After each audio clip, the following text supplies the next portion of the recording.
All right, team, welcome back. Coach Aaron with your second conditioning block. Here we go, Fight Gone Bad style timer.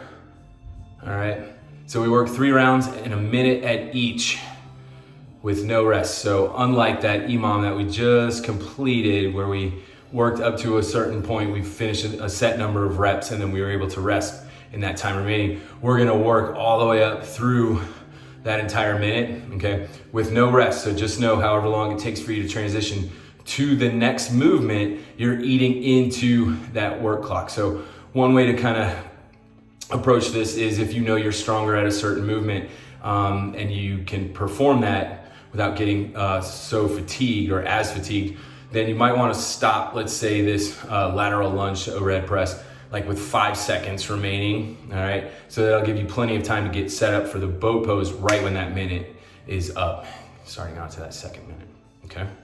All right, so a minute each, we rest on that 6th minute, 3 rounds through, turns it into a 17-minute workout. Here we go. All right, dumbbell alternating lateral lunge to an overhead press. I'm gonna go with my mid-weight here, team, about 10 pounds. I just wanna start essentially with my feet together here with the dumbbells to the outside of the hips. And as I drive my hips back, stepping out into that lateral lunge to the right, I'm gonna drop my chest towards the top of that thigh, but I wanna keep that back nice and flat, keeping my chin up here. As I match feet, I'm gonna go through a hammer curl into an overhead press, full extension, make sure those shoulders cover up the ears.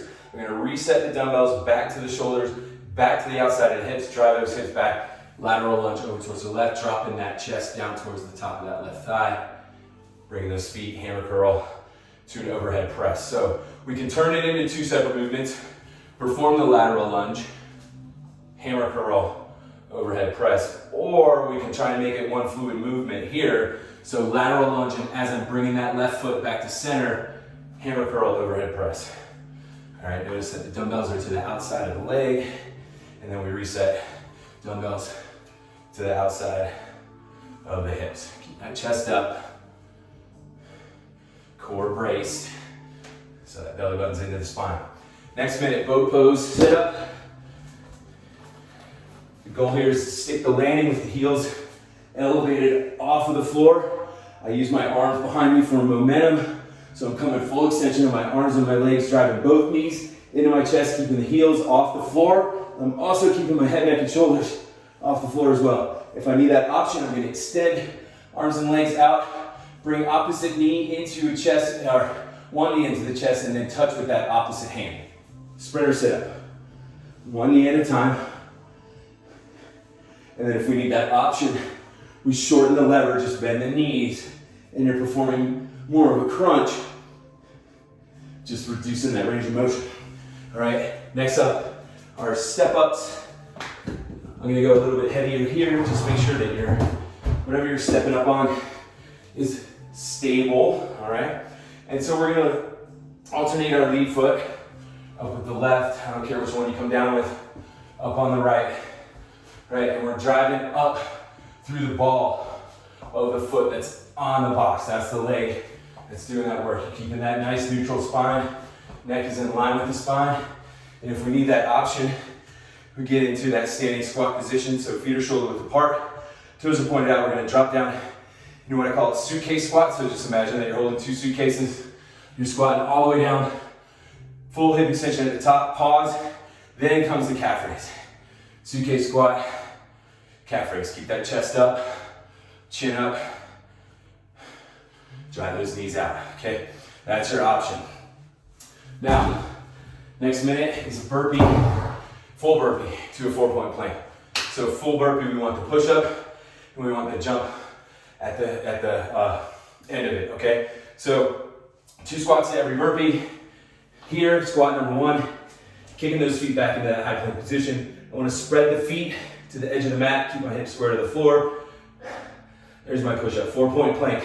Alternate shoulder tap, alternate ankle tap, getting into that pike position, collect the feet. There's your second squat, and jump up, celebrate. Push-up, shoulder tap, pike, pike, collect the feet, and jump up. We walk this out, drop to the knees, Hands are still stacked underneath the shoulders. There's our push-up, still on the knees. Alternate your shoulder tap, alternate your hip tap. Drive up off of the knees first before you walk your feet in. Same thing goes true here, team. Your push-up after your 4-point plank, please be mindful to reset your plank here. That straight line head to heel before you go to collect your feet and jump up, okay? Last movement, your side step rotations. All right, so I'm gonna step out to the left, right? And as I do that, I'm gonna rotate towards my right. And then I'm gonna match my feet, and the right foot is gonna go out, and I'm gonna rotate left. Left foot, and I rotate right. And I'm stepping out, right? Matching those feet in the center. And now I can start speeding this up, right? And I'm really focusing on that rotation in the trunk and the spine here. So I'm putting my head on that swivel. Looking where that dumbbell is going. Again, we slow this down. So we step out and rotate in that opposite direction, right? So, next minute, you get to rest. That's a rest. All right, one more time here, all the way through. Fight gone bad. Minute each, 3 rounds, 17 minutes total. Enjoy your workout, respect it. All right, take care. Oh, mobility, don't forget mobility, that's coming up.